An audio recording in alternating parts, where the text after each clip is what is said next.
Welcome to Howard's Opinion, the podcast where we dive into the world of sports and give you my unfiltered take on the latest news and storylines. I'm your host, Howard, and I'm excited to share my thoughts with you today. We're coming off a thrilling weekend in the world of college softball, folks. The Women's College World Series is underway, and we've already seen some incredible performances on the field.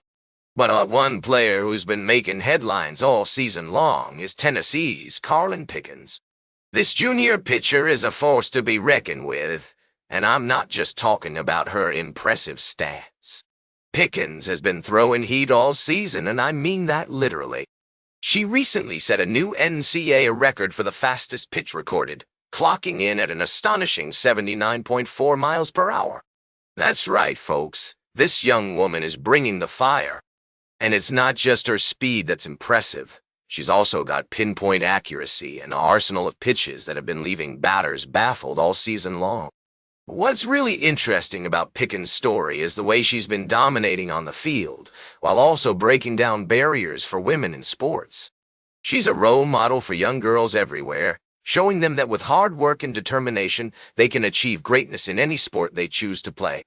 And let's not forget about her team, the Tennessee Volunteers. They're looking strong heading into the WWOs, and with Pickens on the mound, they've got a real shot at taking home the championship title.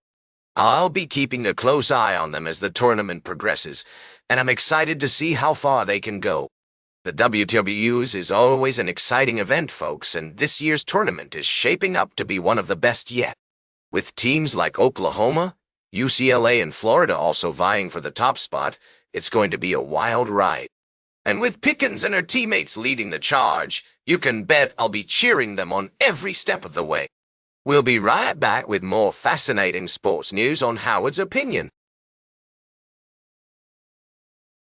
Welcome back to Howard's Opinion, speaking to you from the world of sports, where the drama of athletic competition never ceases to captivate and inspire.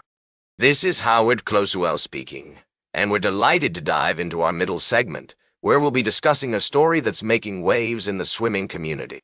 Lydia Jacoby, the young and talented swimmer, has announced that she'll be taking a break from competition, but her eyes remain firmly fixed on the 2028 Olympics.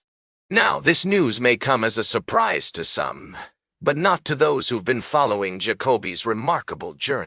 In my humble opinion, this break is a strategic move, one that will allow her to recharge, refocus, and ultimately return to the pool with renewed vigor and determination.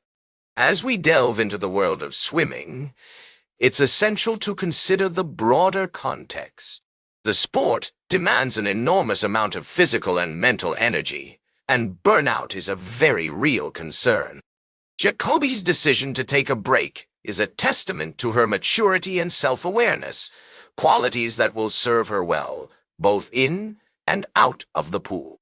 Now, some might argue that this break could hinder Jacoby's chances of success in 2028, but I firmly believe that it's a calculated risk.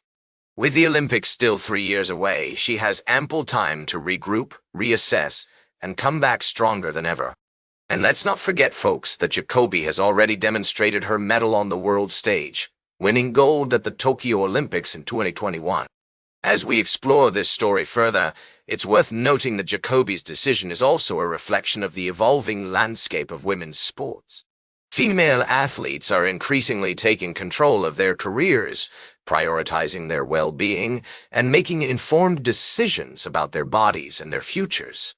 This is a trend that I wholeheartedly endorse, as it promotes a healthier, more sustainable approach to athletic competition. In conclusion, Lydia Jacoby's break from swimming competition is a story that warrants attention and respect. It's a reminder that athletes are not machines, but human beings with needs, desires, and aspirations. As we watch her journey unfold, let's remember to prioritize empathy, understanding, and support, rather than criticism or skepticism. Stay tuned for our final story of the day, right here on Howard's Opinion, where we'll be examining the latest developments in the world of men's golf, including Oklahoma State's thrilling victory at the national championships.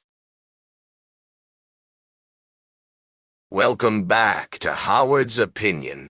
We're wrapping up today's show with a fascinating look at the world of tennis.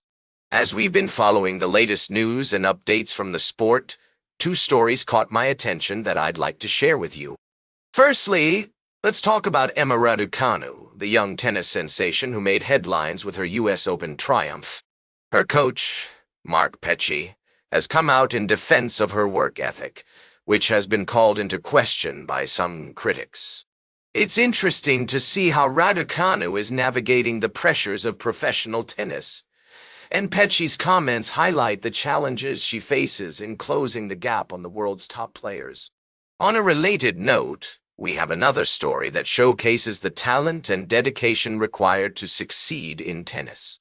In Fayetteville, North Carolina, Terry Sanford Sr. Drew Hedgecoe has made history by becoming only the second athlete to win 4 consecutive NEICA 3A championship titles. This is an incredible achievement, and it's a testament to Hedgecoe's hard work and perseverance. As we delve into these stories, it's clear that tennis is a sport that requires a unique blend of physical skill, mental toughness, and strategic thinking. From Raducanu's journey to Hedgecoe's remarkable achievement, we see the importance of dedication, passion, and support from coaches and teammates. What struck me about these stories is how they highlight the evolving nature of tennis. As Petchey noted, the sport has changed significantly since Raducanu's U.S. Open win, with new players emerging and new challenges arising. Similarly, Hedgecoe's achievement demonstrates how athletes must adapt and innovate to stay ahead of the competition. As we conclude today's show, I'd like to leave you with some food for thought. What does it take to succeed in tennis, or any sport for that matter? Is it natural talent, hard work, or a combination of both? How do athletes like Raducanu and Hedgecoe inspire us with their achievements, and what can we learn from their experiences? That's all for today's Howard's Opinion. Remember to like, share, and subscribe. And until next time, these are some of my humble thoughts.